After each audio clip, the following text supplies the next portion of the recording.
Adjusting capacity and demand. In the last video, I have talked about how demand can vary, and varying demand can create different situations for the service providers. Sometimes the demand can exceed the capacity of the service provider. In that case, there are two options. You either adjust the level of capacity or manage the level of demand. Either do more or make them want less. First of all, let's talk about capacity. What do we mean when we talk about capacity?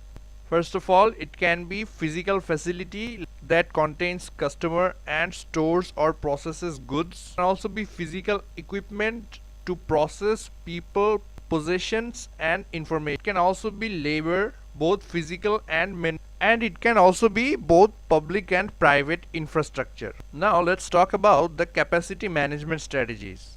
First of all, you can provide inferior extra capacity at peak levels. For example, bus and train standees. At normal level, you have people sitting down in the trains, and at peak level, people are standing close to each other. That is inferior extra capacity. Then you can also extend hours of service.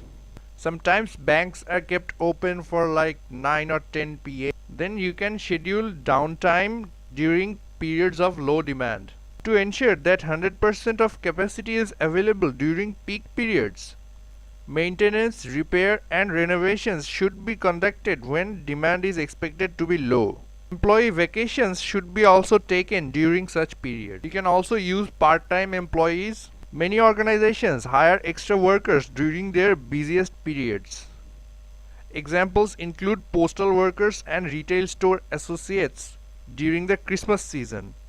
Extra staff for tax preparation service firms in the spring, and additional hotel employees during vacation periods and for major conventions. You can also rent or share extra facilities and equipment. To limit investment in fixed assets, a service business may be able to rent extra space or machines at peak times. Firms with complementary demand patterns may enter into formal sharing agreements. And you can always ask the customers to share. Capacity can be stretched by asking customers to share a unit of capacity normally dedicated to one individual. For instance, at busy airports and train stations where supply of taxis is sometimes insufficient to meet demand, travelers going in the same direction may be given the option of sharing a ride at a reduced rate.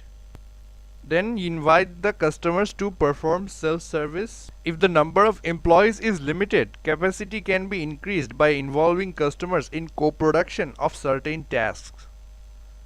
One way to do this is by adding self-service technologies such as electronic kiosks at the airport for airline ticketing and check-in or automated checkout stations at supermarkets. You can also cross-train your employees. Even when the service delivery system appears to be operating at full capacity, certain physical elements and their attendant employees may be underutilized. If employees can be cross-trained to perform a variety of tasks, they can be shifted to bottleneck points as needed, thereby increasing total system capacity. Supermarkets, for instance, the manager may call on stockers to operate cash registers when lines become too long. Likewise, during slow periods, the cashiers may be asked to help stock shelves. They can also create flexible capacity to serve different market segments.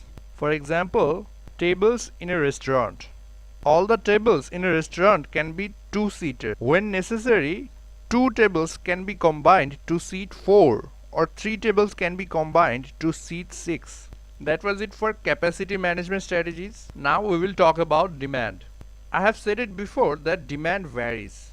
Demand can vary based on day, week, months, and even years.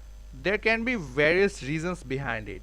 Reasons like employment, billing or tax payments and refunds, paydays, school hours, seasonal climate changes, public or religious holidays. Now I'll talk about demand management strategies. What can the firms do to manage the demand? First of all, they can do nothing. Doing nothing can also be an option.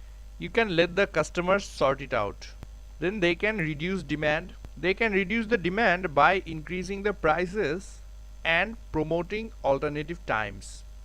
They can also increase the demand on other times, like lowering the prices with providing varying product features. And they can also inventory the demand in inventory by reservation systems and formalized queuing. I'll talk about reservation system and waiting lines in the next video. And that was the end of this video. Thanks for watching. I hope you learned something new today. Don't forget to like this video and subscribe to this channel.